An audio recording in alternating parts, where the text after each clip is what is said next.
how to permanently delete TikTok message. To get started, first of all, open the TikTok application on your phone.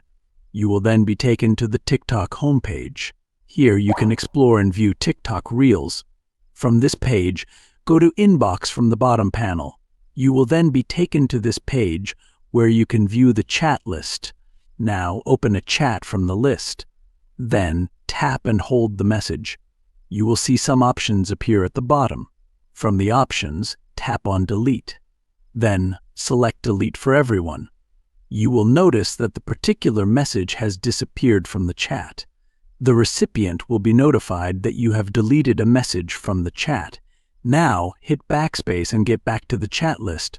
And to remove the chat from the list, you need to slide the chat from right to left.